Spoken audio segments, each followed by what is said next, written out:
నమస్తే. తెలంగాణ రాష్ట్రంలో ఇప్పటికే మీరు తమిళ మీద చూస్తుంటారు. 7% ఉన్న మీకేమో 7 రాజకీయ పార్టీల, 93% ఉన్న బీసీ ఎస్సీ ఎస్టీలకేమో ఎటువంటి రాజకీయంగా మీ కింద బానిసలుగా జిందాబాద్ కొట్టాల్సిన పరిస్థితి అని చెప్పి ఇప్పుడే కాదు నినాదం.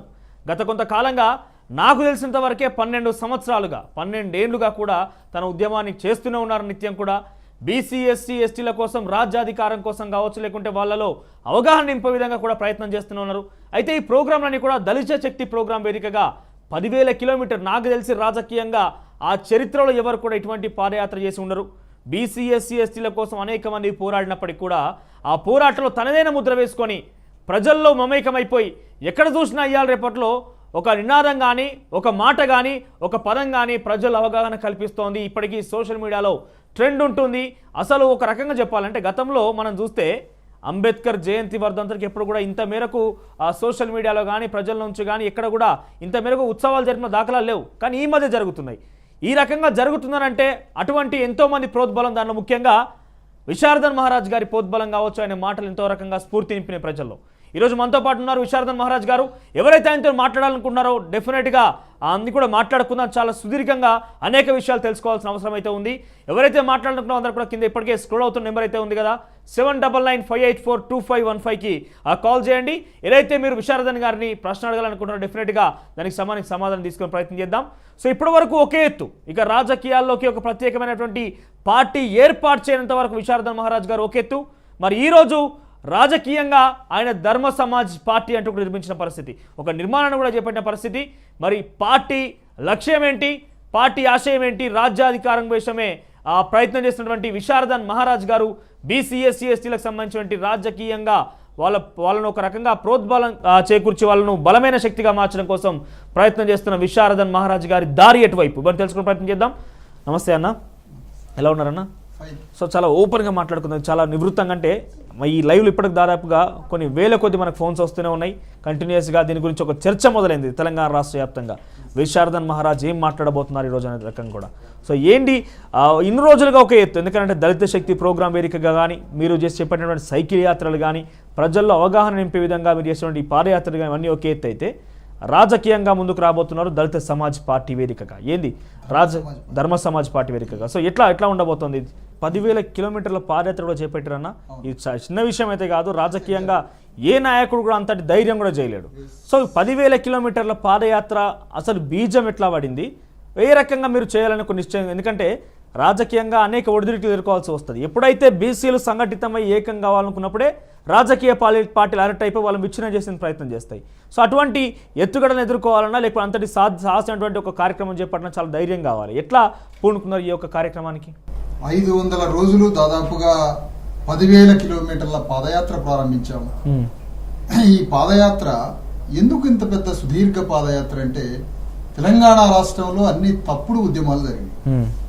తెలంగాణ రాష్ట్రంలో ఈ ప్రాంతంలో బీసీ ఎస్సీ ఎస్టీ ప్రజల భావోద్వేగాలను రెచ్చగొట్టి అనేక ఉద్యమాలు, అనేక రకాల ఉద్యమాలు మా ప్రజల్ని తప్పుదోవ పట్టించి తప్పుడు మార్గంలో తీసుకున్నాయి. వీళ్ళకి సంపూర్ణ అవగాహన కల్పించాలంటే గ్రామ గ్రామానికి, గడప గడపకి పోవాలి, చాలా స్పష్టంగా విషయాన్ని వాళ్ళకి చేరవేయాలి. కాబట్టి మా దగ్గర ఏమి పెద్ద పెద్ద ఆయుధాలు లేవు, పెద్ద పెద్ద పరికరాలు లేవు మా దగ్గర. మాకు 2 కాళ్లే ఆయుధం, మాకు వాక్యే ఆయుధం. అందుకని ఫ్రీడమ్ ఆఫ్ ఎక్స్ప్రెషన్, భావజాలాన్ని ప్రచారం చేయడం, నడవడానికి 2 కాళ్ళు ఉన్నాయి. 10,000 గ్రామాలలో పాదయాత్రని ఒక ప్రణాళిక తయారు చేసుకున్నాం. దాదాపుగా 500 రోజులు దగ్గరలో ప్రయాణం చేసి హైదరాబాద్కు చేరుకోవడం జరిగింది. ఈ 500 రోజుల సుదీర్ఘ పాదయాత్రలో అసలు రాజ్యంలో మన వాటా ఎంత, ఈ అధికారంలో వాటా ఎంత, భూమిలో సంపదలో వాటా ఎంత, తెలంగాణ ప్రజలు ఏ విధంగా మోసపోతున్నారు, అందుకని మనకు రాజ్యాధికారం ఒక్కటే పరిష్కార మార్గము అని, మన ప్రాతినిధ్యం ఏ దాంట్లో ఎంత ఉన్నది అని చెప్పుకుంటూ ప్రజల్ని చైతన్యం చేసుకుంటూ సరూర్ నగర్ మైదానానికి 1,00,000 మంది ప్రజలతోటి అక్కడికి చేరుకొని ఆ సభలో ధర్మ సమాజ్ పార్టీని ప్రకటించడం జరిగింది. అది కార్యక్రమం. రైట్ అన్న, ఇక్కడ ఒక విషయం మీరు మాట్లాడుతున్నారంటే తెలంగాణలో తప్పుడు ఉద్యమాలు జరిగినాయి, తప్పుదోవ పట్టించే ఉద్యమాలు జరిగినాయి అంటున్నారు. ఈ అయితే బీసీల కోసం, ఎస్సీ ఎస్టీల కోసం ఉద్యమాలు జరిగిన ఉద్యమాలు కూడా అనేకంగా ఉన్నాయి. మరి చేసినటువంటి ఉద్యమకారులు మన వాళ్ళే కదా, బీసీలు ఎస్సీ ఎస్టీలే కదా. మరి వీళ్ళే తప్పుడు ఉద్యమం చేసిన ఎట్లా అంటాం మనం? తప్పుడు ఉద్యమం అంటే 2 ఉన్నాయండి ఇక్కడ. ఒకటి కుల ఉద్యమాలు, కుల హక్కుల ఉద్యమాలు అవి సంపూర్ణ విముక్తికి సంబంధించినవి కావు. ప్రభుత్వం దగ్గర, పాలక వర్గాల దగ్గర ఏవో హక్కులు అడుక్కునే ఉద్యమాలు. ఆ హక్కులు అడిగే ఉద్యమాలు కూడా సంపూర్ణంగా గమ్యానికి చేరలేక ప్రజలు చెల్లాచెదురైపోయారు చాలా హక్కుల ఉద్యమాలు. తర్వాత రెండవది, మా ప్రజల్ని వామపక్ష భావజాలంతో అంబేద్కర్ ఫూలే మార్గం తెలియకుండా వామపక్ష భావజాలము, తీవ్రవాద వామపక్ష భావజాలం, నక్సలైట్ ఉద్యమం కావచ్చు, కమ్యూనిస్టు పార్టీలు కావచ్చు, ఈ రెండింటి మార్గంలో మా తాతలు, తండ్రులు, సోదరులు అంతా పోయి బలైపోయి చివరికి ఏ గమ్యానికి చేరలేక బలిపీఠం ఎక్కి బలి పశువులు అయిపోయారు. ఆ తర్వాత తెలంగాణ ఉద్యమం వచ్చింది. తెలంగాణ ఉద్యమంలో ప్రధానంగా మేము అడుగుతున్నది ఏంటంటే, తెలంగాణ రాష్ట్రం నిధులు, నియామకాలు, నీళ్లు అనే ఒక చిన్న విషయం బాగా అర్థం చేసుకోవాలి సార్. ఈ వేదిక మించి నేను చెప్పేది ఏంటంటే, ఏదో 4 బిందెల నీళ్లు, 4 ఉద్యోగాలు, 4 రూపాయల నిధులు అనే మాట మీద పవర్ ఎక్కడి నుంచి ఎవరికి ట్రాన్స్ఫర్ అవుతుందో అనే సబ్జెక్ట్ని నిగూఢంగా దాచిపెట్టారు. ఓకే, ఆంధ్ర నుంచి తెలంగాణ జాగ్రఫికల్గా విడిపోతుంది, కానీ తెలంగాణకు వచ్చిన అధికారం, ట్రాన్స్ఫర్ అవుతున్న పవర్ ఇక్కడ ఏ వర్గం చేతిలోకి అధికారం బదలాయింపు జరుగుతున్నది, ఏ వర్గం చేతిలోకి అధికారం వస్తుంది. తెలంగాణలో 2000 సంవత్సరాల నుంచి 93% ఉన్న బీసీ, ఎస్సీ, ఎస్టీ ప్రజల్ని బానిసలుగా చేసినటువంటి ఆ అగ్రవర్ణ భూస్వామి దొరల చేతిలోకే పవర్ పోతుంది అని అంటే అది 100% తెలంగాణ ఉద్యమం తప్పే కదా. ఈ పవర్ ట్రాన్స్ఫర్ అయ్యేది తెలంగాణలో ఉన్న 93% బీసీ, ఎస్సీ, ఎస్టీ చేతిలోకి పవర్ ట్రాన్స్ఫర్ అవుతుందా, లేదా ఆంధ్ర నుంచి తెలంగాణ విడిపోయిన తర్వాత ఇక్కడికి వచ్చినటువంటి అధికారం ఇక్కడ ఉన్నటువంటి 9-7% ఉన్న భూస్వామ్య చేతిలోకి పోతుందా, ఆ పవర్ ఇక్కడున్న బీసీ, ఎస్సీ, ఎస్టీ చేతిలోకి పోతుందా? ఈ విషయాన్ని ఏ తెలంగాణ ఉద్యమకారుడైనా, తెలంగాణ ఉద్యమానికి నాయకత్వం వహించిన ఎవరైనా వివరించారా? Even Kodandaram professor also, professor Kodandaram JAC పేరు మీద 10,000 గ్రామాలకి తన భావజాలాన్ని అంటించిండు. కానీ ఈ పవర్ ఏ వర్గాల చేతిలో పోతుందో చెప్పిండా? చెప్పలే. ఏమంటాడు తను? మనకి తెలంగాణ రాష్ట్రం వస్తే మన ఉద్యోగాలు మనకు వస్తాయి, మన నీళ్లు మనకు వస్తాయి, మన నిధులు మనకు వస్తాయి అన్నాడు. కానీ పవర్ ఎక్కడ ఉంటుంది? అధికారం ఎవరి చేతిలో ఉంటుంది? అధికారం ఏ వర్గం చేతిలోకి పోతుంది? ఈ మాట ఎందుకు చెప్పలే? కోదండరాము అమెరికాలో ఏం జరిగింది, లాటిన్ అమెరికాలో ఏం జరిగింది, దక్షిణ అమెరికాలో ఏం జరిగింది, యూరోప్లో ఏం జరిగింది, ఫ్రాన్స్లో ఏం జరిగింది, సోవియట్ రష్యాలో ఏం జరిగింది, చైనాలో ఏం జరిగిందని ప్రపంచంలో ఉన్నటువంటి కార్మిక వర్గ విముక్తి ఉద్యమాలని, ప్రపంచంలో ఉన్నటువంటి మానవ హక్కుల ఉద్యమాలని తను పొలిటికల్ ప్రొఫెసర్గా చెప్పిండే. అలాంటి ప్రొఫెసర్ మరి తెలంగాణలో ఈ అధికారం ఏ వర్గం చేతిలోకి పోతుంది అన్న మాట ఎందుకు చెప్పలేదు అని నేను ఈ వేదిక మించి ప్రొఫెసర్ కోదండరాం జన్మదినం సందర్భంగా వారికి అడుగుతున్నా. ఈ మాట వారి జన్మదినం ఈరోజు అడుగుతున్న వారిని, ఈ వర్గం ఏ వర్గం చేతిలోకి అధికారం ట్రాన్స్ఫర్ అవుతుంది? మొన్న ఇంటర్వ్యూలో కోదండరాం ఏమన్నాడు? తెలంగాణ వచ్చినా ఆంధ్రానే నయం కదా, దానివల్ల తెలంగాణలోకి అధికారం వచ్చినా ఇక్కడ ప్రజలకి ఏమీ ఒరగలేదని సెలవు ఇచ్చాడు. అంటే ఇప్పుడు నువ్వు అర్జెంటుగా క్షమాపణ చెప్పాల్సిందే. నువ్వు తెలంగాణ 3.5 కోట్ల మంది ప్రజలకి కోదండరాం తన జన్మదినం సందర్భంగా ఈరోజు క్షమాపణ చెప్పాలి. ఎందుకు క్షమాపణ చెప్పాలి? నువ్వు తెలంగాణ సాధించినవు, తెలంగాణకి ఒక భూతల స్వర్గం ఏర్పడింది అన్నావు, ఇక్కడ ప్రజలంతా స్వేచ్ఛగా, సమానంగా, ఆనందంగా బ్రతుకుతారని చెప్పినావు. 1,200 మంది బలైపోయారు, లక్షల కోట్ల మంది ప్రజలు ఉద్యమంలో పాల్గొన్నారు. తెలంగాణలో ఇంత పెద్ద ఒక దశాబ్ద కాలం ఒక పెద్ద సంఘర్షణకు లోనై ఇంత పెద్ద జరిగి ఇందులోంచి రాజ్యం వచ్చినాక ఈరోజు కోదండరాం ఏమంటాడు? తెలంగాణ రాకపోవడమే నయం, ఆంధ్ర ఉన్నప్పుడే నయం, అధికారం వచ్చే ఇక్కడ ప్రజలు ఏమీ బాగుపడలేదు అంటున్నావు. అందుకని క్షమాపణ చెప్పు. నేను తెలంగాణ ఉద్యమంలో పాల్గొనలేదు కాబట్టి నేను గర్విస్తున్నా, నువ్వు తెలంగాణ ఉద్యమాన్ని నడిపినావు కాబట్టి ఇగో నడిపిన తర్వాత కూడా ఫలితం శూన్యమైందని ఫస్ట్ ప్రజలకి ఈరోజు స్వచ్ఛంగా క్షమాపణ చెప్పాలి. ఎందుకంటే నీవు అధికారాన్ని ఒక జాగ్రఫికల్గా విడిపోయినాక ఒక అధికారాన్ని తెలంగాణకి వస్తే ఈ అధికారం అణగారిన వర్గాల చేతిలో ఉండేటట్టుగా నువ్వెందుకు ప్రణాళిక సృష్టించలే? చాలా సూటి ప్రశ్న. అంటే తెలంగాణ ఏర్పడ్డాక ఈ అధికారం ఎవరి చేతిలోకి రావాలి? 93% వర్గాల చేతిలోకి ఈ అధికారం రావాలని నువ్వు ఏమైనా ప్రణాళిక తయారు చేసినవా? లేదు. అధికారం ట్రాన్స్ఫర్ ఎటువైంది? ఇక్కడున్న రెడ్డి వెలమ చేతిలోకి పోయింది. ఇప్పుడు మరొక మాట కోదండరాం ఏం సెలవిస్తుండో తెలుసా? అర్జెంటుగా కేసీఆర్ కూలిపోవాలి, అర్జెంటుగా ఈ అధికారం కాంగ్రెస్ చేతిలోకి రావాలని అంటాడు. దానికోసం ప్రణాళిక తయారు చేస్తాడు. అంటే ఇప్పుడు తెలంగాణ రాష్ట్రం ఏర్పడ్డాక ఇంత నష్టం జరిగినా, చాలా జాగ్రత్తగా నా ప్రజల్ని సమాజాన్ని కోరుతా ఉన్నా, ఇంత నష్టం జరిగినా తెలంగాణ రాష్ట్రం వచ్చి ఒక ఫ్యూడల్ ప్రభు రాజ్యాన్ని ఏలుతూ తెలంగాణకి ఇంత నష్టం జరిగినా మళ్ళీ కోదండరాం ఏమంటాడు, మళ్ళీ కాంగ్రెస్కే అధికారంలోకి వస్తే మంచిదని అంటాడు. కానీ ఈ అధికారం తెలంగాణలో ఉన్న బీసీ ఎస్సీ ఎస్టీలైన 93% శ్రామిక వర్గం చేతిలోకి ఈ అధికారం ట్రాన్స్ఫర్ కావాలని అనట్లేదు. అయితే ఇక్కడ నేను చాలా వరకు అన్న అనేక మందిని ఇంటర్వ్యూ చేసినప్పుడు కావచ్చు, ఈ అంశంలో నేను ఒక బీసీ బిడ్డగా అడుగుతున్నా, ఈ అంశంలో ఇంటర్వ్యూ చేసినప్పుడు ఏమంటే బీసీలకు కానీ ఎస్సీ ఎస్టీలకు కానీ ఒక ప్రత్యామ్నాయ రాజకీయ పార్టీ అంశం లేదు, ఎవరు కూడా బలంగా కనిపించడం లేదు. కాబట్టి మన అస్తిత్వాన్ని కాపాడుకోవాలంటే ఈ రాజకీయ పార్టీలందరిలో కూడా మన వ్యక్తులే అందులో ఉండాలి, మన అందుకే వాళ్ళని ఎంకరేజ్ చేస్తున్నామని ఈ నాయకులు ఒక రకంగా సమాధానం చెప్తున్న పరిస్థితి. సో ప్రత్యామ్నాయ రాజకీయ పార్టీ లేని కారణంగానే ఈ నాయకులు వాళ్ళ రకంగా ప్రోత్సాహం చేస్తున్నారా? ఒక గుడిసైన స్వతంత్రంగా ప్రత్యామ్నాయంగా ఆత్మగౌరవం కోసం ఒక గుడిసె వేసుకుందామా, వారి అంతఃపురంలోకి పోయి వాళ్ళ దగ్గర బానిసగా బతుకుదామా అని మీరు చెప్తున్న సోకాల్డ్ బీసీ ఎస్సీ ఎస్టీ మేధావులు నేను అడుగుతున్నా. వాళ్ళ అంతఃపురంలో బానిసలుగా ఉందామా, మనమే ఒక సొంత గుడిసేసుకొని దాన్ని అభివృద్ధి చేసి దాన్ని ఒక మహాసౌధంగా నిర్మిద్దామని అడుగుతున్నా. ఏది కావాలి? ఆత్మగౌరవం కోసం నువ్వు గుడిసేసుకొని ప్రారంభించాలి కదా రాజకీయ వేదిక. ఆ సొంతంగా ఆత్మగౌరవం కోసం వేసినటువంటి ఓ చిన్న గుడిసే ధర్మ సమాజ్ పార్టీ ఒక చుక్కలాగా, ఒక నిప్పురవ్వలాగా కనిపిస్తుంది. ఆ నిప్పురవ్వే పెనుమంటలై పెను భూకంపాన్ని సృష్టించబోతుంది త్వరలో.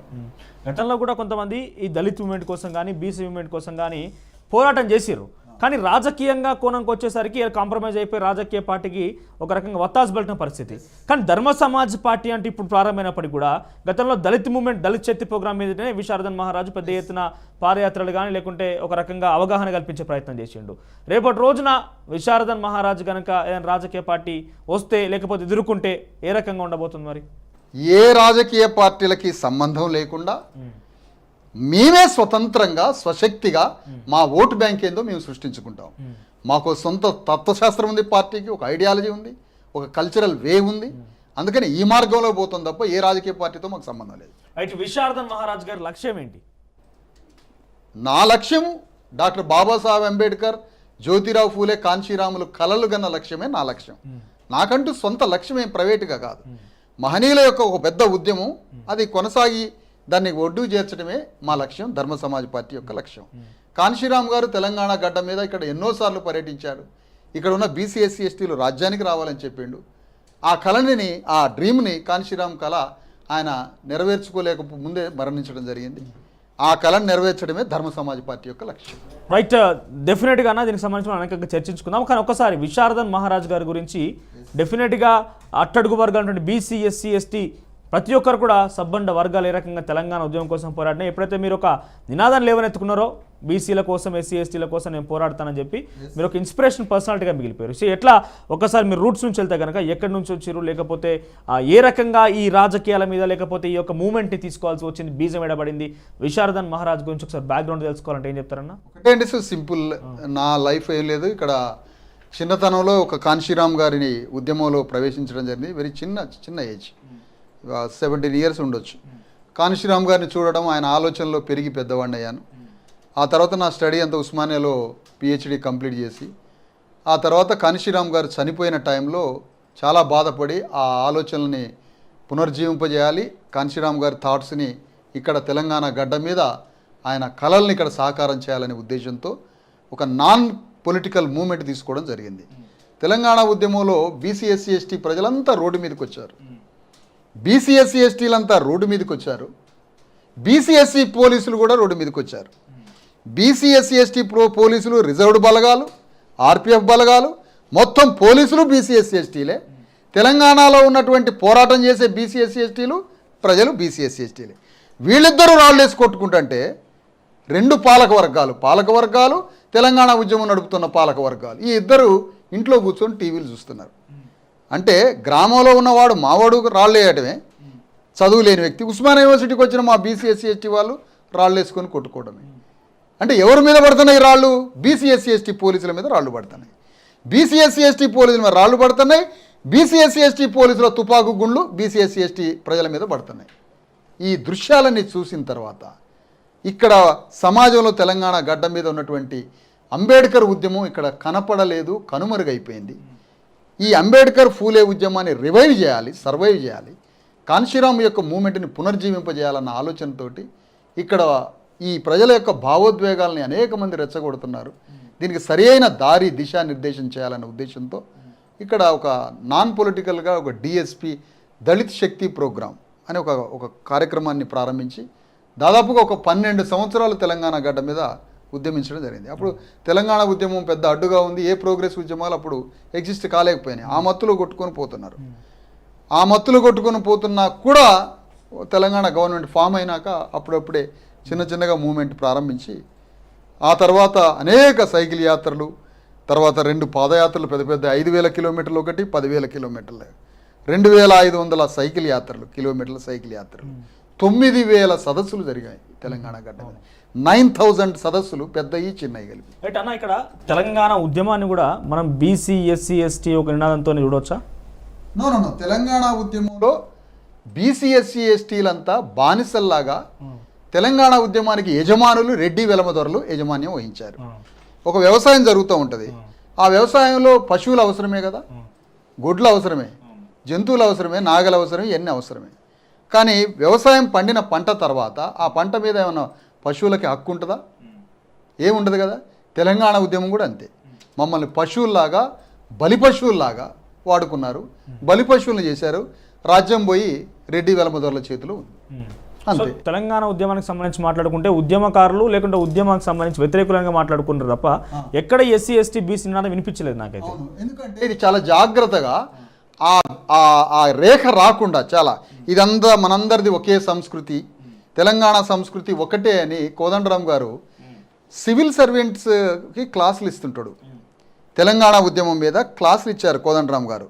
ఎవరు? సివిల్స్ మన అభ్యర్థుల కోసం, గ్రూప్ 1 అభ్యర్థులకి, సివిల్ సర్వెంట్స్ అభ్యర్థులకి, వాళ్ళకి కోచింగ్ ఇచ్చే దాంట్లో తెలంగాణ సంస్కృతి అంతా ఒక్కటే, ఇక్కడ చాలా సమిష్టిగా కలిసి పనిచేస్తాం, కలిసి సంస్కృతిని పంచుకుంటాం అని అన్నారు. లేదు, ఇక్కడ దొరల పండగలు వేరే, ఇక్కడ బీసీ ఎస్సీ ఎస్టీల పండగలు వేరే. ఇక్కడ బతుకమ్మ పండగలు బీసీ ఎస్సీ ఎస్టీలు వేరే చేసుకుంటారు, దొరలు వేరే చేసుకుంటారు. ఇట్లా సంస్కృతి అంతా ఒకటి కాదు. బీసీ ఎస్సీ ఎస్టీ సబ్బండ వర్గాల సంస్కృతి ఒకటి, అగ్రవర్ణ దొరలది ఒక సంస్కృతి, వేరువేరుగా ఉంటుంది. ఇక్కడ ఆయన చాప్టర్లో కోదండరామ్ గారు చెప్పేటువంటి చాప్టర్లో తెలంగాణలో కుల వ్యవస్థ గురించి చెప్తాడు. కానీ కుల వ్యవస్థలో బాధిత వర్గం బీసీ ఎస్సీ ఎస్టీలు అని చెప్పడు, నిందితులైనటువంటి వాళ్ళు రెడ్డి వెలమదొరలు అని చెప్పడు. కుల వ్యవస్థ గురించి ఒక సివిల్ సర్వీస్ అభ్యర్థుల్ని ఇచ్చేటువంటి శిక్షణలో పాఠం ఎంత స్పష్టంగా చెప్పాలి ఆయన. తెలంగాణలో కుల వ్యవస్థ గురించి రేఖామాత్రంగా ఒకటే మాట చెప్తాడు. కానీ ఇక్కడ కుల వ్యవస్థ ఉన్నది, బీసీ ఎస్సీ ఎస్టీలకు భూమి లేదు, రాజ్యం లేదు, సంపద లేదు, కులానిచివేత ఉన్నది, వీళ్ళందరికీ ఏమీ లేదు అని రేఖ గీసి చెప్పట్లేదు కోదండరామ్ గారు. అందుకని ఇక్కడ మీరు అన్నట్టుగా తెలంగాణ ఉద్యమం అంటే అందరం ఒకటి, అందరిది అనేది తప్పు.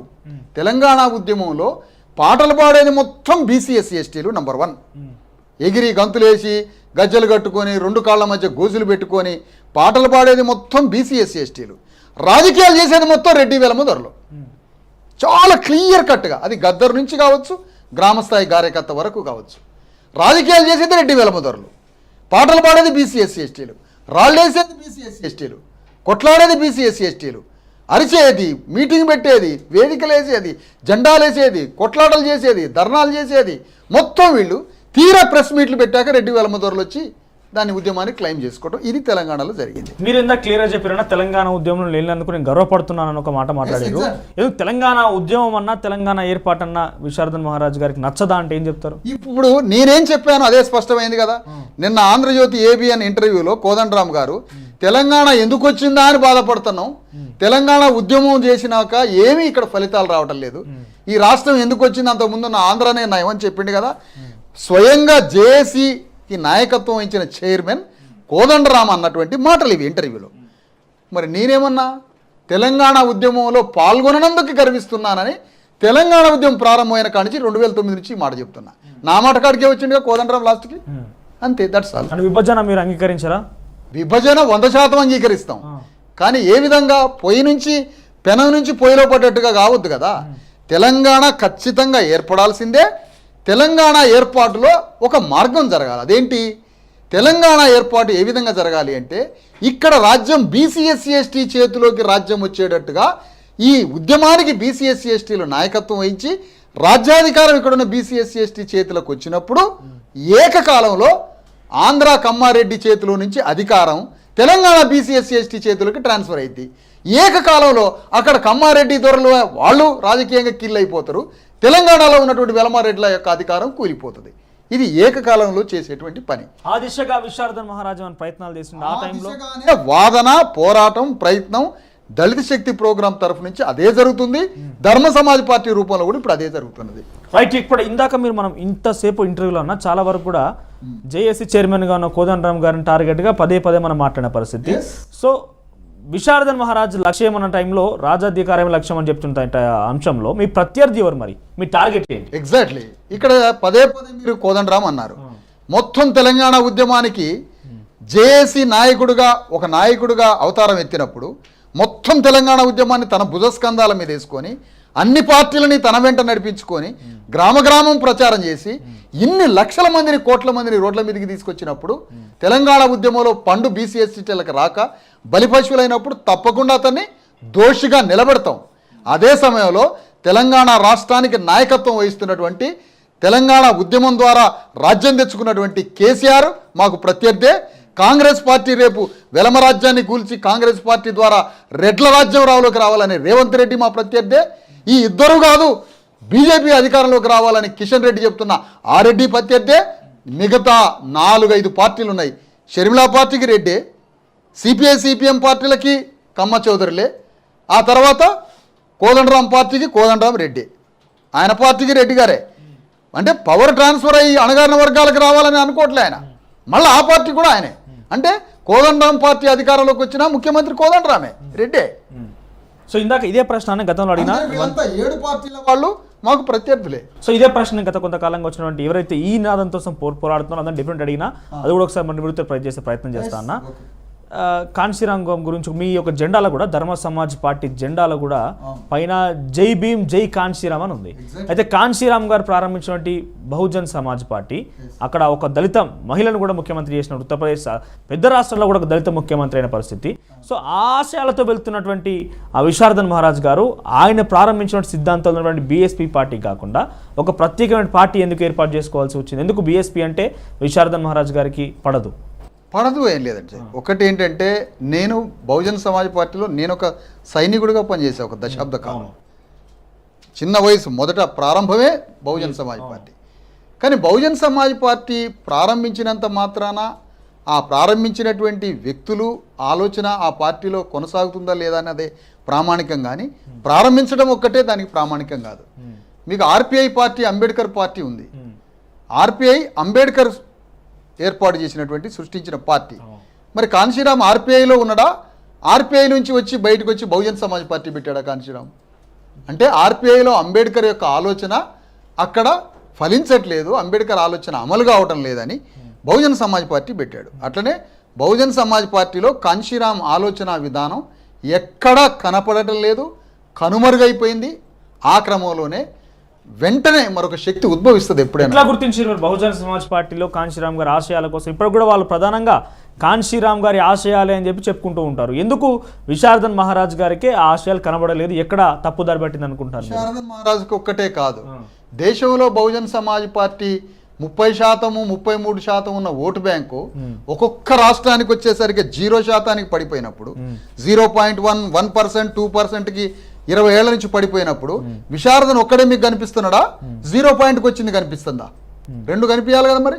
కానీ ఎక్కువ మీరు ప్రత్యర్థిగా బీఎస్పీ పార్టీ, డిఎస్పీ పార్టీ పోరాడుతూ ఉంటే ఎన్నికల్లో కూడా వీళ్ళిద్దరి మధ్యలో కొన్ని విభేదాలు ఉన్నాయని ఒక రకంగా నిత్యం వార్తల్లో కనిపిస్తున్న పరిస్థితి తప్పకుండా కనపడుతుంది సార్. అది ఇప్పుడు మీరు ఒక మాట అడిగారు, విశారదన్ ఒక్కడేనంటే బహుజన్ సమాజ్ పార్టీ గ్రాఫ్ 0కి 1 ఎందుకు పడిందని అంటున్నా. దానికి కారణం ఏంటి అంటే విశారదన్ లాంటి వ్యక్తులు కోట్ల మంది ఆ పార్టీ నుంచి బయటకు వస్తున్నారో అని అర్థం. ఆ గ్రాఫ్ పడిపోతుంది అని అంటే అందుకని కాన్షీరామ్ యొక్క ఆలోచనలు ఆ పార్టీలో ఫలించట్లేదు, కనిపించట్లేదు, శూన్యమైపోయినాయి. కాబట్టి కాన్షీరామ్ గారి యొక్క ఉద్యమాన్ని చాలా జాగ్రత్తగా మళ్ళీ బయట దాన్ని రివైవ్ చేసే ఆలోచనలో ఎవరో ఒకళ్ళు ముందుకు రాక తప్పదు. అందరూ అడగరు కదా. ఎక్కడైనా వినియోగదారులు కానీ ఉద్యమంలో కానీ ఎక్కడైనా కూడా ఒక నష్టం జరిగినప్పుడు ప్రజలంతా పౌరులంతా వచ్చి అడగరు, ఒకళ్ళు ఇద్దరు బయలుదేరుతారు. బయలుదేరినప్పుడు వాళ్ళ వెనక సమాజం బయలుదేరు. అంటే ఒక్కసారి ఒక ఫోన్ తీసుకుందామన్నా. రైట్. నమస్తే, ఎక్కడి నుంచి మాట్లాడుతున్నారు? సార్ నమస్కారం. ఎక్కడి నుంచి మాట్లాడుతున్నారు? కరీంనగర్ నుండి కాల్ చేస్తున్నాం సార్. రైట్, చెప్పండి. మనతో పాటు విశారదన్ గారు ఉన్నారు. ఏం అడగాలనుకుంటున్నారు, ఏం చెప్పాలనుకుంటున్నారు? Okay sir. రైట్, చెప్పండి సార్. నమస్కారం సార్. విశారదన్ సార్. నమస్తే చెప్పండి సార్, మీరు చిన్న సన్నకారు రైతు కూలీలకి భూమి ఉండదు కదా సార్. అవును. అలాంటి వారు ఆర్థికంగా ఆత్మగౌరవంతో బతకాలంటే మీరు రాజ్యంలోకి వస్తే ఎట్లా బాగు చేస్తారు సార్? మీరు రాజ్యంలోకి వస్తే అట్లాంటి వాళ్ళకు మీరు ఎట్లా చేస్తారు? అసలు ఇంకొక మొదట మన నినాదమే పార్టీ ఆవిర్భవించినప్పుడు మన నినాదం ఏం చెప్పామంటే రైతు రాజ్యం కాదు మనం తీసుకొచ్చేది, రైతు కూలీ రాజ్యం. రైతు కూలీలు అంటే కూలీ చేసేవాడు ఒక్కడే కానీ కాదు అక్కడ అర్థం. చిన్న చిన్న సన్నకారు చిన్న రైతులు ఎవరైతే కౌలు రైతులు వాళ్ళ భుజాలతోటి వాళ్ళ రక్త మాంసాలతో భూమిలో పనిచేసే వాళ్ళంతా వాళ్ళు మాకు రైతులు. ఒడ్డున కూర్చొని కూలీలతో పనిచేసే రైతు రాజ్యం కాదు మేము చెప్పేది.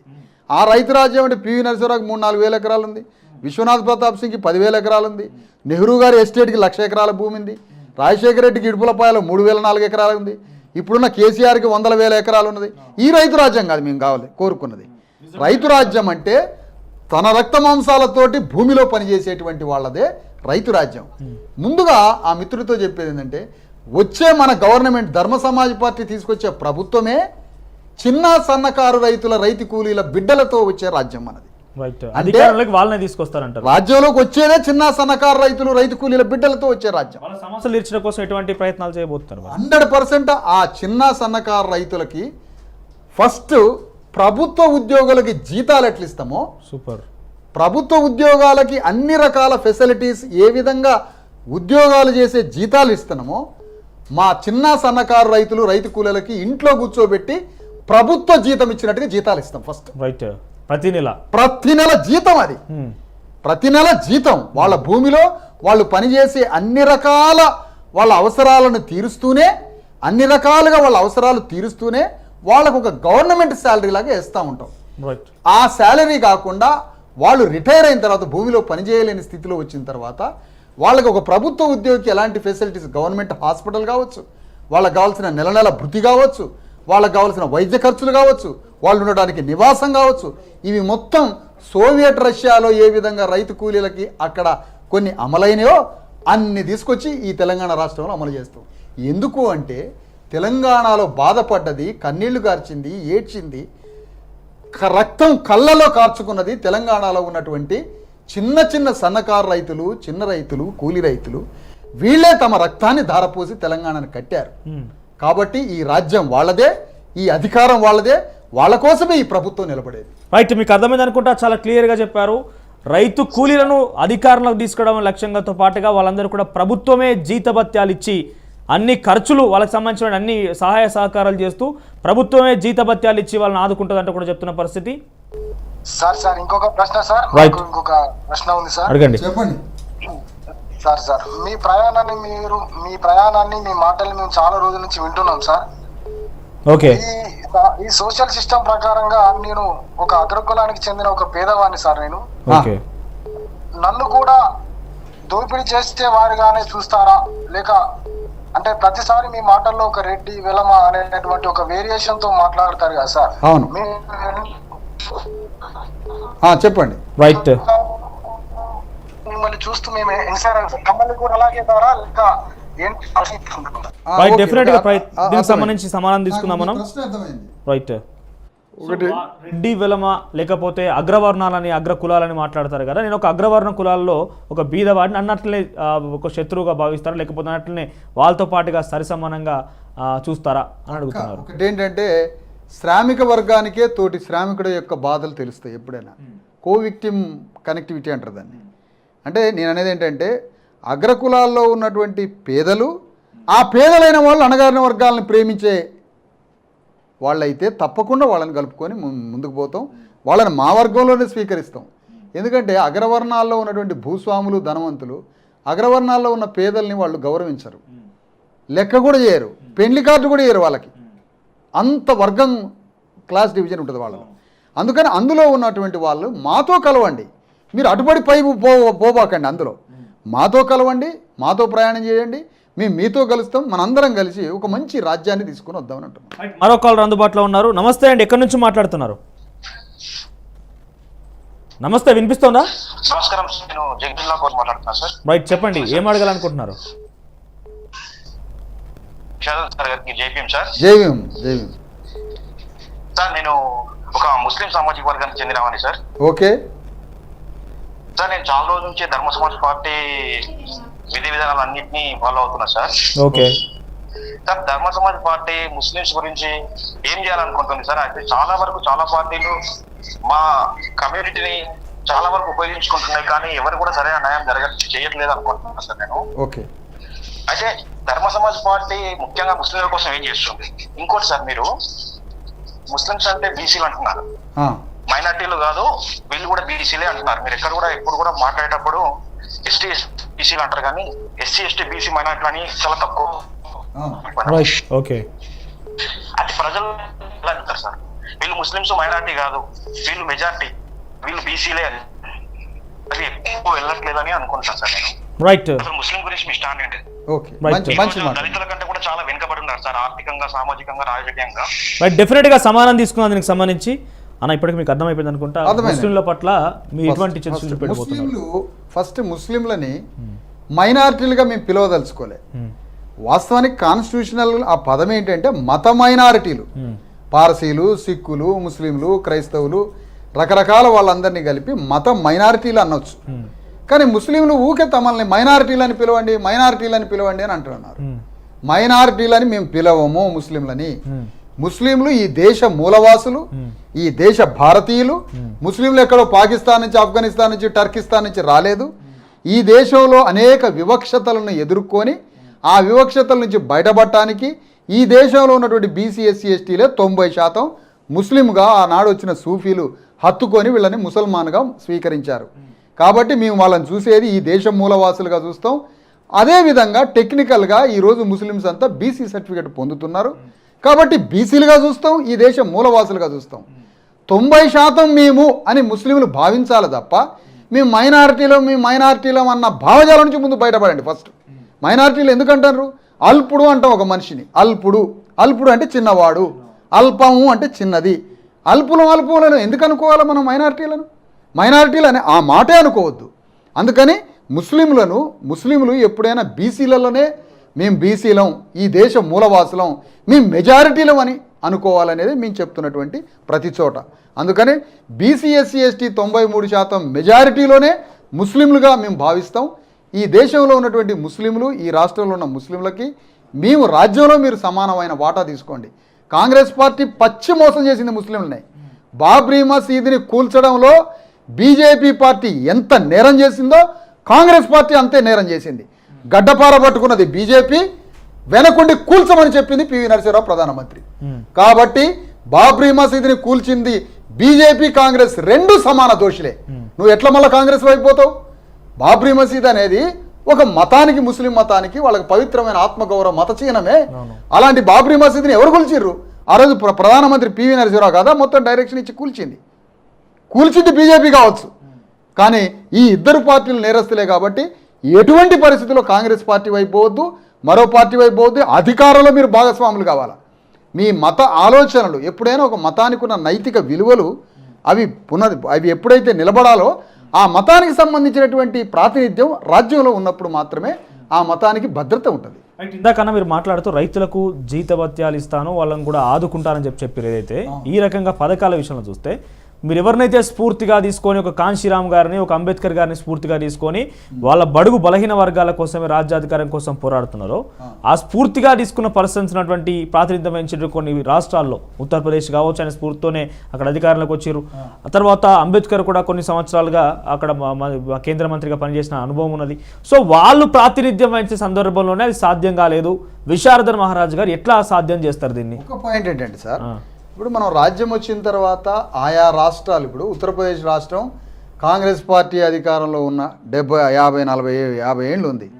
అక్కడ మంచినీళ్ళు ఉండవు, కరెంటు ఉండవు, రోడ్లు ఉండవు, చదువు ఉండదు, ఆపరేషన్లు చేసుకోరు ప్రజలు, అసలు ఏముండదు. అది అడవి ప్రజల్లాగా ఉంటారు.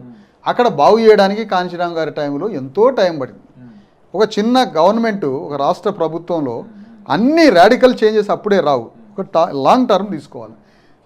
తెలంగాణ రాష్ట్రం వేరు, ఇక్కడ ఉన్నటువంటి బడ్జెట్ కానీ ఇక్కడ ఉన్నటువంటి పరిస్థితులు చాలా మెండుగా ఉంటాయి. కాబట్టి ఇక్కడ సంపదను సృష్టించి ఆ సంపదని మొత్తం బీసీ ఎస్సీ ఎస్టీల నుంచి సంపద సృష్టిస్తారు, దాన్ని రెడ్డి వేలమదొరలు కొల్లగొడతారు ఇక్కడ. అందుకని మేము ఇక్కడ బీసీ ఎస్సీ ఎస్టీలకి కావలసినటువంటి సౌకర్యాలు అన్నీ కల్పించగలిగే అవకాశం మీరనే ఉత్తరప్రదేశ్ ఆ రాష్ట్రాల యొక్క దౌర్భాగ్యమైన దుర్భర ఆర్థిక పరిస్థితిలో ఆ రకంగా ఇక్కడ లేదు. కాబట్టి ఇక్కడ తప్పకుండా సౌకర్యాలు 100% ఆత్మగౌరవంతో బతికే ఫెసిలిటీస్ ఇక్కడ కల్పించవచ్చు. అది రేపే గవర్నమెంట్ రాగానే తెల్లారి అయితే నేను అనను. ఒక లాంగ్ స్టాండింగ్, ఒక చాలా కాలం సుదీర్ఘంగా కేంద్ర ప్రభుత్వంతో ఉండే సంబంధాలు, కేంద్ర ప్రభుత్వంలో ఉండే అధికార వాటా, ఇక్కడ ఉండే సుదీర్ఘ ప్రభుత్వం, వీటన్నిటిని కలబోసుకొని ఆ ప్రయోజనాలు నెరవేర్చవచ్చు. మరో కాలర్ ఉన్నారు, తీసుకున్నాం సార్. రైట్, నమస్తే. ఎక్కడి నుంచి మాట్లాడుతున్నారండి? హలో, వినపడుతుందా? నమస్తే, ఎక్కడి నుంచి మాట్లాడుతున్నారు? మీ పేరేంటి? రైట్, ఏం అడగాలనుకుంటున్నారు సార్ని? రైట్, మాట్లాడండి, ఏం అడగాలనుకుంటున్నారు? రైట్, చెప్పండి. కొంచెం గట్టిగా మాట్లాడండి, మీ మాట వినిపించట్లేదు. చెప్పండి, మీ ప్రశ్న ఏంటి? మీ ప్రశ్న ఏంటి? ఏం మాట్లాడాలనుకుంటున్నారు? మనతో పాటు విశారదన్ మహారాజ్ గారు ఉన్న స్టూడియోలో. రైట్, కాస్త టెక్నికల్ సమస్య అయితే ఉంది. అయితే ఇక్కడ అన్న ఒక ప్రశ్న ఏంటంటే, తెలంగాణ రాష్ట్రంలో ఇప్పుడు రాజకీయ పార్టీలు ఎన్నికలకు సమాయత్తం కాబోతున్నా అని కూడా ఎన్నికల టికెట్లు కూడా ప్రకటిస్తున్న పరిస్థితి. అయితే ఈ టికెట్ల ప్రకటనలో కూడా కొన్ని నేను గమనించిన ఒక సిచ్యువేషన్ ఏంటంటే, ఎస్సీలకు సంబంధించి మీరు అందరు ఏకం కావాలి, ఎస్సీలు మొత్తం కూడా పోరాటం చేయాలి, బీసీ ఎస్సీలు కలిసికట్టుగా ఉండాలని చెప్పి మీరు చెప్తున్నారు. ఎస్సీలకు సంబంధించిన ఒక పార్లమెంట్ సభ్యుడు పోయి ఎస్సీలు ఉన్నటువంటి కొన్ని వర్గాలను ఎస్టీలను తీసేయాలని ఆయన పోరాడుతున్నాడు. ఎస్సీలలో కూడా వర్గీకరణ చేయాలి, వీళ్ళు ఎక్కువ, ఎస్సీలో కూడా వీళ్ళు ఎక్కువ వీళ్ళు తక్కువ అని చెప్పి కొంతమంది పోరాటం చేస్తూ అక్కడ వ్యత్యాసం కనిపిస్తోంది. ఇక బీసీలలో అయితే మొన్న ఒక 4 కులాలకు మాత్రమే ప్రస్తుతం ఉన్న అధికార పార్టీ టికెట్ కేటాయింపు జరిగింది. మిగతా కులాలు ఏవైతే ఉన్నాయో, మేము ఇంత జనాభా ఉన్నాం, వాళ్ళకి ఎట్లు ఇస్తారు, మాకెట్లు ఇయ్యరు, లేకపోతే ఈ సంఘానికి ఎట్లిస్తారు, మాకెట్లేరు అని చెప్పి ఇలానే కనిపిస్తూ ఉంది. ఇక్కడ చాలా క్లియర్గా మీరేమో బీసీ ఎస్సీ ఎస్టీలు అందరూ 3 వర్గాలకు కూడా ఏకం కావాలని కోరుకుంటున్నారు. కానీ ఇండివిజువల్గా బీసీలలో గొడవలు ఉన్నాయి, ఎస్సీలలో గొడవలు ఉన్నాయి, ఎస్టీలో గొడవలు ఉన్నాయి. ఇవన్నిటి కూడా మూల కారణం రాజకీయ పార్టీలను చాలా సుస్పష్టం. కానీ మీరు ఎట్లా ఏకం చేస్తారు? మరి ఒకటి ఏంటంటే, మేము అన్ని సమస్యని సృష్టించేదెవరు, సమస్య ఎందుకు ఉత్పన్నమవుతుంది, దాని మూల కారణాలు ఏంటి, ఆ మూల కారణాలు సృష్టించే దోషి ఎవరు, ఇవన్నీ ఎక్స్ప్లెయిన్ చేస్తాం. విప్లవం ఎప్పుడైనా కూడా social revolution or economical revolution, ఒక విప్లవాన్ని సృష్టించేటప్పుడు ఇలిస్ట్రేట్ చేయడం, విషయాన్ని విశదీకరించడం కూడా రావాలి. అంటే కామన్ మ్యాన్ లాస్ట్ మ్యాన్ దగ్గరికి కూడా ప్రతి విషయాన్ని వివరించుకుంటూ విశదీకరించుకుంటూ పోవడమే విప్లవం యొక్క మూల సూత్రం, దాని అర్థం కూడా. అందుకని ప్రతిదాన్ని చెప్తాం. అసలు ఇన్ని కులాలు తనుకొని చావడానికి కారణం ఏంటి, ఇన్ని కులాలు అన్ని సౌకర్యాలు సమానంగా అనుభవించకపోవడానికి, వాళ్ళు దన్నుకోవడానికి కారణం ఏంటి? ఇప్పుడు మణిపూర్లో గొడవలు ఎవరు పెట్టించారు?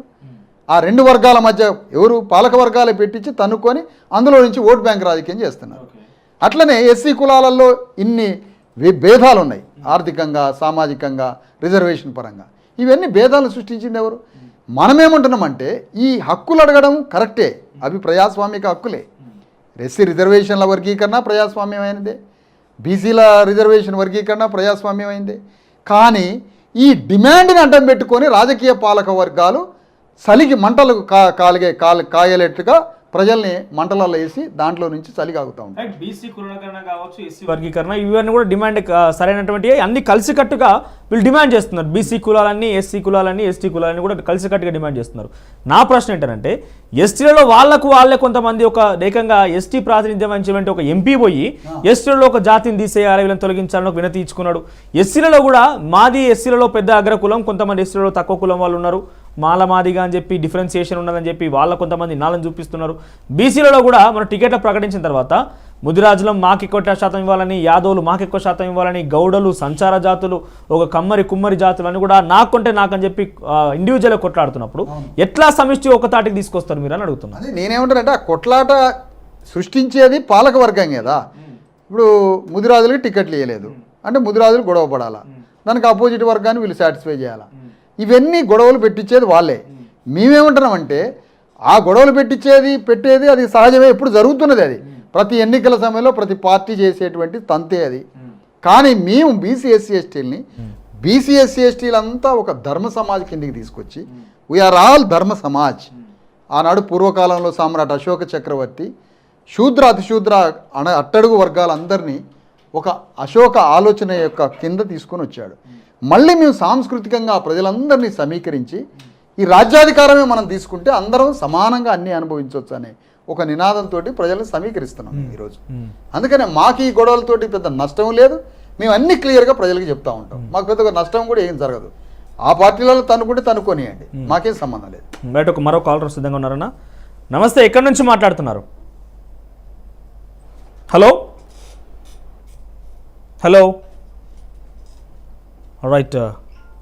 ఇటీవల కాలంలో కొంతమంది మీలాగానే పోరాడిన వ్యక్తులు తీసుకొచ్చిన తర్వాత ఇదే వేదిక కొన్ని ప్రశ్నలు వేసినాం. అంటే అన్న, ఎక్కువగా మనం చూస్తూ ఉంటాం కృష్ణుడిని కొలిచే వాళ్ళు యాదవులు, దక్ష ప్రజాపతి అంటే ఆ ప్రజాపతి అనే కుమ్మరి సామాజిక వర్గం అని చెప్పి చెప్పుకుంటూ ఉంటారు. సో ఇట్లా తర్వాత ఇంకా ఏ దేవుళ్ళు చూసుకున్నాం ఇట్లా కులాన్ని కనుక కుల వృత్తులు ఉన్నాయా, కులాన్ని కనుక మనం అంటించుకుంటే కనుక దక్ష ప్రజాపతి, కృష్ణుడు, తర్వాత రాముడు వీళ్ళందరూ కూడా ఏదో కుల సంబంధించిన వ్యక్తులుగానే వాళ్ళ వృత్తుల పరంగా మనం విభజించవచ్చు. వృత్తుల పరంగానే కులాలు విభజించబడ్డాయి కాబట్టి. మరి దేవుళ్ళందరేమో బహుజనులందరూ అయితే ఈ పాలకులు ఎందుకన్నా ఈ రకంగా అగ్రవర్ణాలు అగ్రకులాల రకంగా మారిన, ఎందుకు ఈ చరిత్ర ఇట్లా మార్చబడింది? యాక్చువల్గా మీరు అడిగిన క్వశ్చన్లో నాకు పెద్ద అవగాహన లేదు. ఇందులో అవగాహన చాలా తక్కువ ఉన్నది. ప్రతి కులానికి ఒక సాంస్కృతిక వారసత్వం ఒకటి ఉంది. అవును. ఆ సాంస్కృతిక వారసత్వంలో అవసరమైతే పాలక వర్గాలే పలానా వాడు మీ దేవుడు అని కూడా సృష్టించి ప్రజలందరికీ చిన్న దేవుడిని ఒక దేవుడిని ఇచ్చి ఆ దేవుడిని కొలుస్తూ అసలు మా దేవుళ్ళని కొలవండి అని కూడా చేసేటువంటి ఒక ప్రక్రియ కూడా ఉంటుంది. అందుకని ఏదైనా ప్రయోజనం మళ్ళీ వాళ్ళకి చెందేటట్టుగానే ఉంటుంది తప్ప అంత స్వయం దేవుడు లేకపోతే స్వయం శక్తి వాళ్ళకే ఉంటే రాజ్యానికే రావాలి కదా, అట్లా ఉండదు. ఏంది అని అంటే వీళ్ళకి కొన్ని ఉపశాఖలు ఉంటాయి, కానీ ప్రధాన శాఖ మాత్రం వాళ్ళ చేతిలోనే ఉంటుంది. ఆ ప్రధాన శాఖ వాళ్ళ చేతిలో ఉన్నంత వరకు ఇక్కడ ఉన్నటువంటి చిన్న చిట్టి దేవుళ్ళంతా ఇది పెద్ద ప్రామాణికం కిందికి రాదనేది నా అభిప్రాయం. అందులో సూక్ష్మమైన సమాచారం కూడా నాకు పెద్దగా దీని పట్ల లేదు. రైట్. ఈ అంశానికి సంబంధించి నేను చాలా వరకు కూడా బీజేపీ నాయకులు ప్రశ్నించినప్పుడు బీసీ నాయకుడిని మేము ప్రధానం చేసినాం, ఇంతకు మించి బీసీలకు ఏం న్యాయం కావాలి, ఒక బీసీ నాయకుడే వాళ్ళ ప్రతినిధిగా ప్రధానినాక దేశాన్ని పరిపాలించే స్థాయిలో ఈరోజు ప్రపంచం మొత్తం గౌరవించే స్థాయిలో ఒక ప్రధానమంత్రి బీసీ అయినప్పుడు ఇంకేం కావాలని బీజేపీ నాయకులు అంటున్నారు. ఏకంగా ఎస్టీని కూడా మేము ప్రధానమంత్రిని చేసినాం, ఎస్సీని ప్రధానమంత్రి రాష్ట్రపతి చేసినాం. అడిగిన క్వశ్చన్లో నాది ఒకటేసండి, చేసినాం అన్నది ఎవరు? మేము బీసీని ప్రధానమంత్రి చేసినాము అన్నది ఎవరు? బీజేపీ నాయకులు. ఎవరు ఆ నాయకులు? చేసినామన్నది ఎవరు? అది కావాలి నాకు. చేసినము అన్నది ఎవరు అని అంటే అగ్రవర్ణాలు. బంగారు లక్ష్మణ్ని పెడతారు, బలి తీసుకుంటారు. ఖర్గేని పెడతారు, కాంగ్రెస్ పార్టీ బలి తీసుకుంటారు. ఖర్గే ఉన్న బ్యాంకు బ్రెయిన్ బ్యాంక్ ఎవరిది? ఖర్గే వెనక. అంటే ఈ దేశంలో ఉన్న దళితులందరినీ విముక్తి చేసి భారతదేశంలో ఉన్న దళితుల్ని బీసీలందరినీ విముక్తి చేసే విముక్తి దేవుడా ఖర్గే? ఏమన్నా ఖర్గే కూడా ఒక బంగారు లక్ష్మణ్ తోటి సమానమే. ఓ బంగారు లక్ష్మణ్, ఒక ఖర్గే, వీళ్ళంతా ఏంటి అని అంటే వీళ్ళ వెనక బ్రెయిన్ బ్యాంక్ ఒకటి ఉంటుంది, అగ్రవర్ణాల బ్రెయిన్ బ్యాంక్. ఆ బ్రెయిన్ బ్యాంకే వీళ్ళని ఆడిస్తూ ఉంటుంది. ఖర్గే బొమ్మను ఆడిస్తుంది, బంగారు లక్ష్మణ్ ఆడిస్తుంది. అందుకని చేసిన ఏమి ఉండదు. మోడీ యొక్క మూల సూత్రం అంతా ఎక్కడున్నదో కూడా ప్రపంచానికి తెలుసు. మోడీ బ్రెయిన్ అంతా ఎక్కడ ఎవరు నడిపిస్తున్నారో కూడా దేశానికి ప్రపంచానికి తెలుసు. అందుకని మోడీ బీసీ ఇంకోటి లేదు, ఏమీ లేదు. మోడీయే బీసీ అయితే చట్టసభల్లో రిజర్వేషన్స్ ఉన్నాయా ఈరోజు బీసీలకి? కేంద్ర ప్రభుత్వంలో రిజర్వేషన్స్ ఉన్నాయా? లేవు. జనగణన బీసీ జనగణన ఉందా? లేదు. మరి బీసీ ప్రధాని కావడం ఏంటి అంటే 100% బీసీ బొమ్మ అని అర్థం. పోనీ ఆయన కులం ఏమైనా ఒరిజినల్ బీసీనా? గుజరాత్లో ఓసీ అది. ఆ ఓసీ కులాన్ని బీసీగా బలవంతపు బీసీగా దాన్ని మార్చారు, తీర్చారు. అంతే తప్ప అది బీసీ కాదు, ఏం కాదు. అదొక పెద్ద బిజినెస్ కమ్యూనిటీ గుజరాత్లో. ఓ బీసీగా ఒక అయోమయానికి గురి చేసి చూపిస్తున్నారు.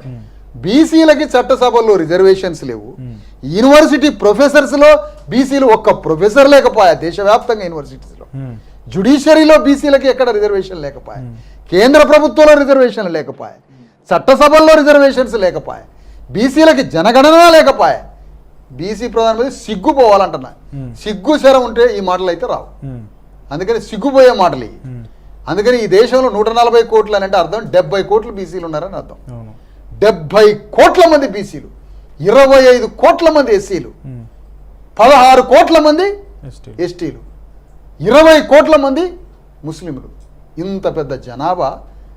ఈ జనాభాకి పీడిత తాడిత వర్గం అని మీరు చెప్తున్నారే ప్రధానమంత్రి, ఏం చేసిండో కావాలి ఈ జనానికి. అందుకనే ఈ జనానికి ఎప్పుడైతే రాజ్యంలో అధికారాన్ని వాటాని ఇచ్చినప్పుడే అది జరిగింది. ప్రపంచ దేశాలన్నీ కూడా ఈరోజు అమెరికాలో బిజినెస్లో బ్లాక్స్ని ఇన్వాల్వ్ చేశారు, ఫిలిం ఇండస్ట్రీలో బ్లాక్స్ని ఇన్వాల్వ్ చేశారు. ప్రతి రంగంలో స్కూల్లో క్లాస్ రూమ్లో కూడా బ్లాక్స్ని ఒక 40% ఉంచుతారు. ఎందుకు? పిల్లలు మొదటి నుంచి జీవితంలోనే ఒక వైవిధ్యమైన ఆలోచనలు, ఒక సృజనాత్మకమైన ఆలోచనలు, ఒక న్యూ ఇన్నోవేషన్స్ వాళ్ళ వర్గాలతో కలిసినప్పుడు ఉంటుందనే అట్లా. కానీ ఈ దేశంలో అది ఉందా? అవకాశం లేదు కదా. బీసీ ఎస్సీ ఎస్టీలకి ఎక్కడా అవకాశం లేదు కదా. అధికారం లేదు, భూమి లేదు, సంపద లేదు. ప్రైవేటైజేషన్ అయిపోతుంది. ప్రైవేటైజేషన్లో బీసీలకు ఏమన్నా అక్కడ రిజర్వేషన్స్ ఉన్నాయా? ఈరోజు ముఖ్యమంత్రి కేసీఆర్ కొడుకు కేటీ రామారావు అనేక పెట్టుబడులు, లక్షల కోట్ల పెట్టుబడులు, ఆ పెట్టుబడులన్నీ లెక్క చేస్తే ఒకరోజు ప్రపంచాన్ని సాదే అంత పెట్టుబడితో ఆయన పరిశ్రమలను తీసుకొచ్చిండు తెలంగాణలో. అసలు ఆ పరిశ్రమలు ఎక్కడున్నాయని అడుగుతున్నాను నేను. కేటీ రామారావు తీసుకొచ్చినటువంటి పరిశ్రమలు ఎక్కడున్నాయి? వాటి లొకేషన్ ఎక్కడ? వాటి పెట్టుబడి ఎంత? ఆ పరిశ్రమల్లో బీసీ ఎస్సీ ఎస్టీలకు ఏమైనా ఉపాధి ఉన్నదా? ఆ పెట్టుబడితోటి లాభపడుతుంది ఎవరు? అసలు ఆ పెట్టుబడి పెట్టిన కంపెనీ టర్నోవర్ ఎంత ఉంది? ఎవరికి లాభమైంది? ఎవరికి నష్టమైంది? ప్రభుత్వానికి ఎంత నష్టమైంది? అసలు ఈ పరిశ్రమలన్నీ ఎక్కడున్నాయి? అంటే ఎన్ని ఉద్యోగాలు? ఏమి లేదు, శూన్యం. రోజు అమెరికా నుంచి ఆ పెట్టుబడి వస్తుంది, ఈ పెట్టుబడి వస్తుంది అనటం, ఆ పెట్టుబడి లేదు, ఏమి లేదు. కానీ ధర్మ సమాజ్ పార్టీ గవర్నమెంట్లోకి వస్తే మేము చేసేది అంటే, ఒకవేళ పెట్టుబడే తీసుకురాగలిగితే భూమి రాజ్యానిదే కాబట్టి, కరెంటు రాజ్యానిదే కాబట్టి, నీళ్లు రాజ్యానిదే కాబట్టి, అంతో ఇంత డబ్బు ప్రభుత్వం ప్రొవైడ్ చేస్తుంది కాబట్టి, అందులో 90% బీసీ ఎస్సీ ఎస్టీలకి రిజర్వేషన్ సౌకర్యం ఇస్తేనే ఇండస్ట్రీకి అనుమతిస్తాం. ప్రైవేటైజేషన్లో ఇండస్ట్రీలో ఇది ఇస్తాం. కానీ ఇప్పుడున్నటువంటి ప్రైవేట్ ఆర్గనైజేషన్స్లో భారతదేశంలో ఎక్కడన్నా బీసీ ఎస్సీ ఎస్టీలకి ఎక్కడన్నా ఇంత చోటు ఉందా? ఊడ్చే కాడ, తూడ్చే కాడ, గుమస్తాల కాడ, బానిసల కాడ బీసీ ఎస్సీ ఎస్టీలు ఉన్నారు. ఆ ప్రైవేట్ కంపెనీల యజమానులు మొత్తం అగ్రవర్ణాలు ఉన్నారు. అందుకనే ఈ దేశాన్ని పరిపాలించే బీసీ మోడీ అనడం బీసీలు అందరం అవమానపడేంత పెద్ద మాట ఇది.